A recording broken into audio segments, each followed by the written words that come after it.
Squiz Kids acknowledges the traditional owners of the lands on which we podcast, the Turrbal and Gadigal people. Squiz Kids! It's your daily news fix. Fun, free, fresh.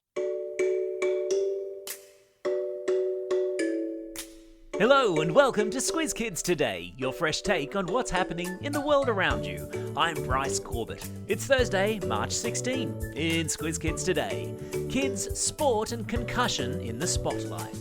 Paris gets stinky. AFL season preview and why we're afraid of clowns. That's what's making news, kids style. The Lowdown.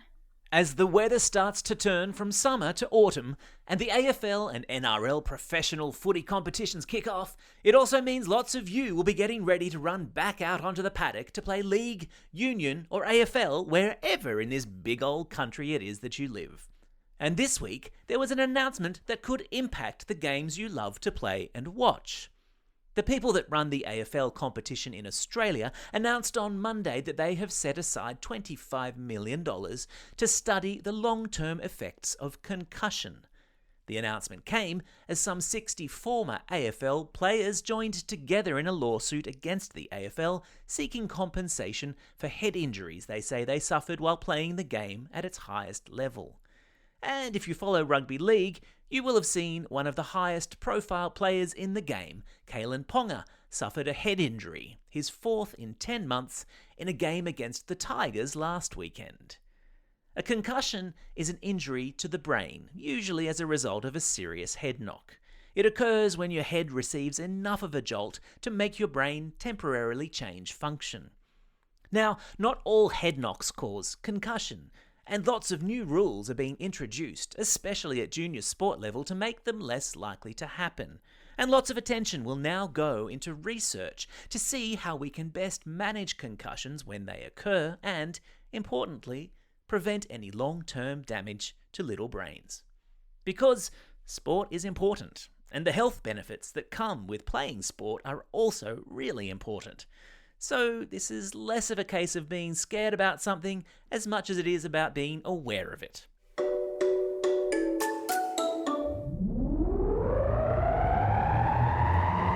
Spin the globe. Each day we give the world globe a spin and find a news story from wherever it stops. And today we've landed in Paris, the capital of France, renowned the world over for its monuments, art, culture, jaw-dropping beauty, and incredibly foul stench. Wait, what? Yes, right now, Paris stinks up a treat, and that's because the people who collect the garbage are on strike, meaning bins from homes and businesses and in public places all over La Belle Paris are spilling over and stinking to high heaven. Garbage collectors are striking, which means not going to work temporarily, in protest at government plans to lift the age at which French workers can retire from 62 to 64.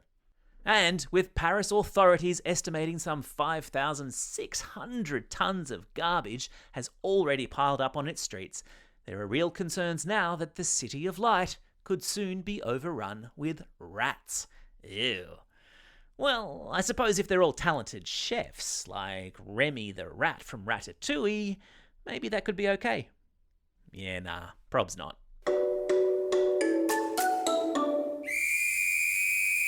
Sport time! Hold on to your supporter scarves, people, and crack out the footy franks. The AFL season gets underway tonight, and the anticipation around the country is epic. The 2023 season kicks off tonight at the MCG, where else, with a clash of the footy titans as local rivals Richmond take on Carlton. And then it continues over the weekend with games between last year's premiers Geelong versus Collingwood, North Melbourne versus West Coast, Port Adelaide versus Brizzy, and the Gold Coast versus last year's runners-up, the Sydney Swans. And because it is the most popular sport in Australia, sorry NRL, sorry netball, sorry cricket, every expert in the country is making predictions on who will win this year's competition, and who will take home the Brownlow medal, and who will win the wooden spoon, which is sport talk for comes last. All we can offer is may the best team win. And as they sort of say in the Hunger Games, may the odds always be in your team's favour. Weird science. We talk a lot in the podcast about the important work that scientists do, whether it's in Spaced Out or Spin the Globe or in the Lowdown. Scientists are often at the forefront of so many of the cool things that happen in the world every day. And today, we bring you one of the weirder things that scientists have been busy studying, namely a fear of clowns. Yes, that's right, an international team of academics has just produced a scientific paper explaining why some people have a mortal fear of clowns. And the conclusions? That it's a combination of their freaky face makeup, their often unpredictable behaviour, and the way that clowns have been portrayed in the media. Do I even have to mention Pennywise, the evil clown from the Stephen King book and movie It? I haven't been able to look at a drain or a red balloon the same way since. And no, I don't suggest you Google it. Time for the quiz. This is the part of the podcast where you get to test how well you've been listening. Question number 1.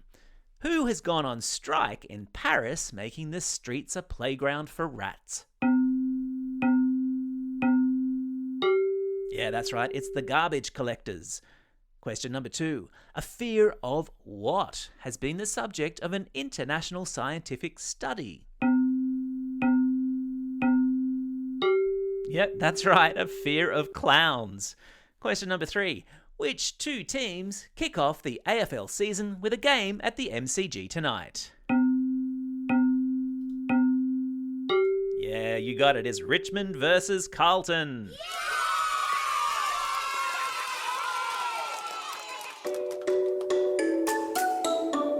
Shout-outs. It's March 16. Today is National Panda Day in the United States. How cute are pandas? Here at home, it's National Close the Gap Day, a day to be reminded of how much work there is still to do to achieve better health outcomes for Aboriginal and Torres Strait Islander people.